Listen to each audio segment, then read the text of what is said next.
I may be late to the party on this one. Actually, scratch that. I've never been late to a party because I've never really been to one. Unless we're talking about a certain kind of party that probably isn't safe to mention on TikTok or YouTube. But on a serious note, Mick Foley wants one more match. And honestly, that sentence alone is enough to get wrestling fans talking. First of all, I heard the news from James Romero. Can I just say, James is one of my favorite wrestling podcasters out there right now. I first discovered him through his interviews with wrestling legends. Then came the partnership with Dutch Mantel. Then Stevie Richards joined the mix. That's a hell of a team.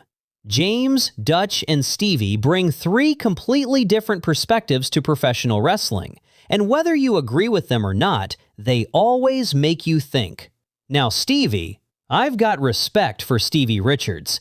The man knows wrestling. The man understands wrestling. And congratulations on hitting 100,000 subscribers. But there is one problem. How dare you! You joined Right to Censor and ruined my childhood. You took Val Venus and turned him into a censor. You went after the Godfather. You tried to stop the Ho Train. I was in high school, Stevie. I was angry. Absolutely furious. Looking back now, that's probably a compliment because it means you played your role perfectly. So apologies, Stevie. Maybe I judged you too harshly. Dr. Stevie might still need to diagnose me for holding a grudge 25 years later. But back to the story. Mick Foley wants one more match.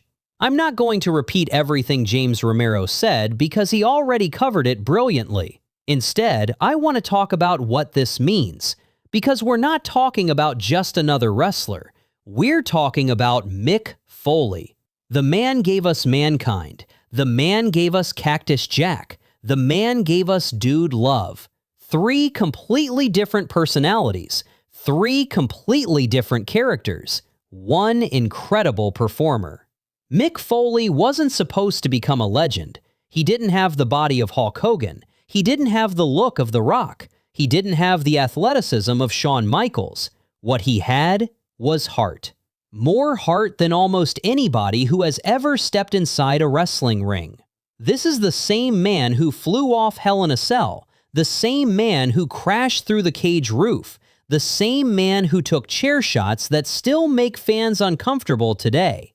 The same man who walked away from matches looking like he had survived a car crash. And somehow, he always came back. That's why fans love him. Mick Foley didn't make us believe he was a superhero. He made us believe he was human. A human willing to sacrifice everything for our entertainment. And that's why hearing him say he wants one more match hits differently. Because with Mick Foley, one more match isn't just a match. It's a piece of wrestling history. So if Mick Foley truly has one match left, who should it be against? MJF immediately jumps to mind. The story is already there. The confrontation happened. The disrespect happened. The devil versus the hardcore legend. That's a ready-made story. Darby Allin is another name.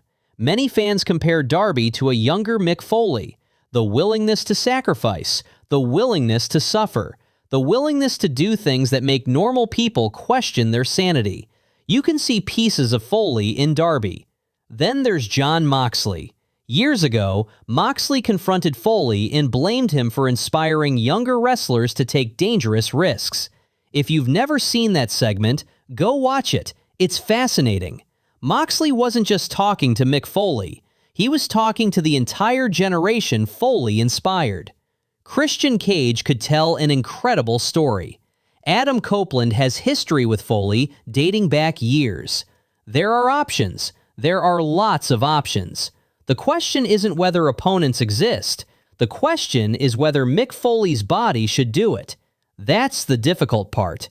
Because wrestling fans love Mick Foley, but we also know what he's already sacrificed. Bones, teeth, scars, concussions, pain.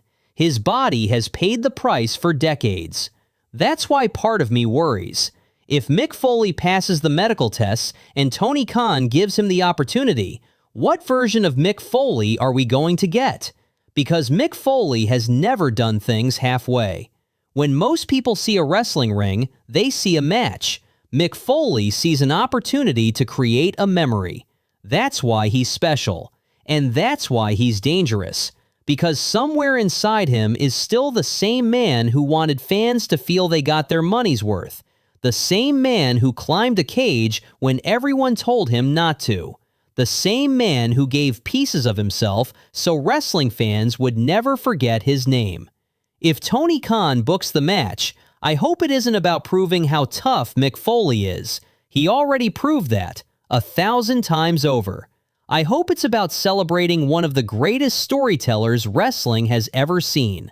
A farewell, a thank you, a final chapter. Because whether you know him as Mankind, Cactus Jack, Dude Love, or simply Mick Foley, there will never be another one like him. Bang bang!